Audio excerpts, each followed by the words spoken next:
نحمده ونصلي على رسوله الكريم أما بعد فأعوذ بالله من الشيطان الرجيم بسم الله الرحمن الرحيم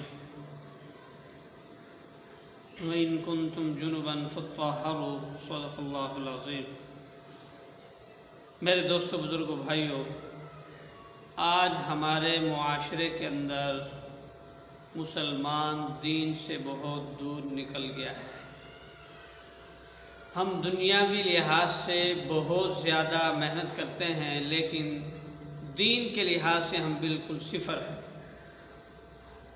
اب پاکی کا طریقہ ہے، غسل کا طریقہ ہے، اکثر مسلمانوں کو غسل کا طریقہ نہیں آتا۔ نہانے کے لیے مہنگے سے مہنگا صابن استعمال کریں گے، اچھے سے اچھا شیمپو استعمال کرتے ہیں، اور سردیوں کے اندر گرم پانی ہو، گرمیوں کے اندر ایسے ٹھنڈا پانی ہو، یہ سارے لوازمات ہم صرف جسم کی لذت کے لیے کرتے ہیں، لیکن جو اللہ اور اس کے رسول صلی اللہ علیہ وسلم کا طریقہ ہے وہ ہمیں پتہ ہی نہیں۔ تو آج ہم آپ کو غسل کے بارے میں تفصیل سے بتلائیں گے کہ غسل کی کتنی زیادہ اہمیت ہے۔ اگر کوئی آدمی ناپاک رہتا ہے تو اس پر رحمت بھی نازل نہیں ہوتی۔ نماز کا وقت گزر گیا، ناپاکی کے اندر ہے وہ، اس پر اللہ کی رحمت بھی نازل نہیں ہوتی۔ کہ ایک آدمی اچھے سے اچھا صابن استعمال کرے، شیمپو استعمال کر لے، لیکن اس نے غسل کے فرض ادا نہیں کیے، وہ پاک نہیں ہوگا۔ چاہے اس کو نظافت تو حاصل ہو گئی ہے، اس کا چہرہ، اس کا بدن صاف ستھرا ہو گیا ہے، لیکن شریعت کی نگاہ کے اندر وہ بندہ ناپاک ہے۔ کتنے ساتھیوں سے یہاں پر ہمارے ملاقات ہوتی ہے، ان سے جب پوچھا جاتا ہے غسل کی کتنے فرض ہیں، پتہ ہی نہیں۔ نوجوان میٹرک کیے ہوئے ہیں، کوئی کون سی کلاس میں پڑھتا ہے، کوئی کون سی کلاس میں، دنیاوی لحاظ سے دیکھا جائے بڑے بڑے عہدوں پر ہیں، لیکن ان کو غسل کا طریقہ نہیں آتا۔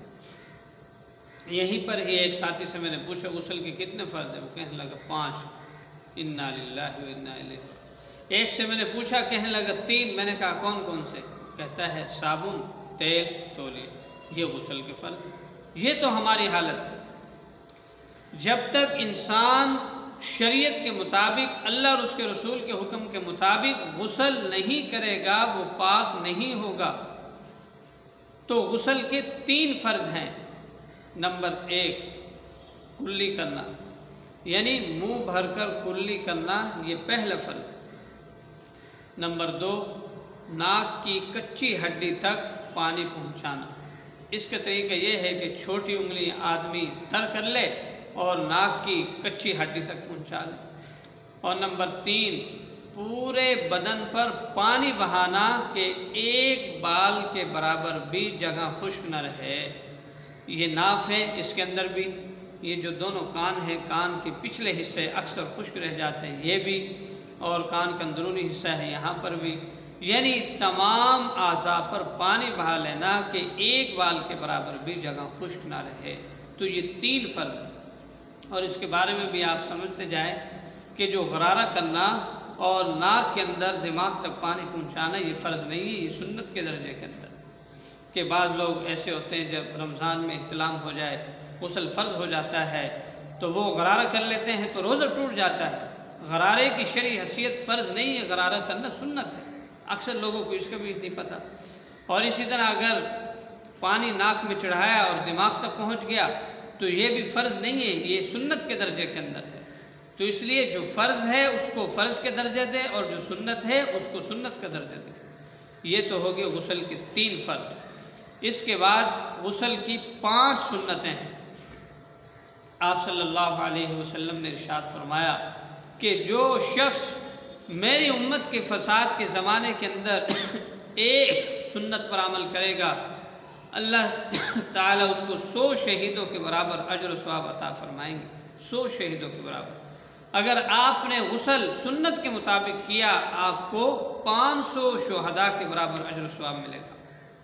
نمبر 1 غسل کی پہلی سنت یہ ہے کہ اپنے دونوں ہاتھ گٹوں تک دھونا، یہاں تک، یہ پہلی سنت ہے۔ اور نمبر 2 دوسری سنت یہ ہے کہ استنجا کرنا، اور جس جگہ بدن پر نجاست لگی ہوئی ہو اس کو دھونا۔ نمبر 3، ناپاکی دور کرنے کی نیت کرنا۔ نمبر 4، وضو کرنا، یہ بھی سنت ہے۔ اور نمبر 5، تمام بدن پر 3 مرتبہ پانی بہا لینا۔ یہ غسل کی 5 سنتیں ہیں۔ اور کیسے پانی بہانا ہے، فقہا نے اس کے بارے میں 2 قول لکھے ہیں۔ پہلا قول تو یہ ہے کہ پہلے دائیں کندھے پر بہایا جائے اور پھر بائیں کندھے پر اور آخر میں سر پر بہایا جائے۔ اور دوسرا قول یہ لکھا ہے کہ سب سے پہلے سر پر بہا لیا جائے اور پھر دائیں کندھے پر، پھر بائیں کندھے پر۔ دونوں طریقوں میں سے جو آپ کو طریقہ آسان لگے وہ کر لیا جائے، یعنی 3 مرتبہ پورے بدن پر پانی بہانا یہ سنت ہے اور 1 مرتبہ فرض عین ہے۔ تو یہ آپ حضرات توجہ سے ویڈیو سنیں اور آپ اس کے مطابق عمل کرنے کی کوشش کریں۔ اگر کسی آدمی کی زندگی ایسی گزر گئی، اس کو غسل کے فرائض کا پتہ نہیں تھا، وہ ویسے نہاتا رہا اور اس نے یہ غسل کے 3 فرض ادا نہیں کیے، تو اس کی نہ نماز ہوئی، نہ اس کی کوئی عبادت قبول ہوئی، نہ اس کی تلاوت قبول ہوئی۔ جب سے اس کو پتہ چلا تو وہ بعد میں توبہ استغفار کرے اور سابقہ زندگی کی جو نمازیں ہیں وہ بھی قضا کرے گا، کیونکہ ناپاکی کے اندر رہا وہ بندہ۔ تو اللہ تعالیٰ سے دعا ہے کہ اللہ تعالیٰ مجھے اور آپ کو غسل کے فرائض اور سنتیں سیکھ کر صحیح طریقے کے مطابق عمل کرنے کی توفیق عطا فرمائے۔ وما علینا الا البلاغ۔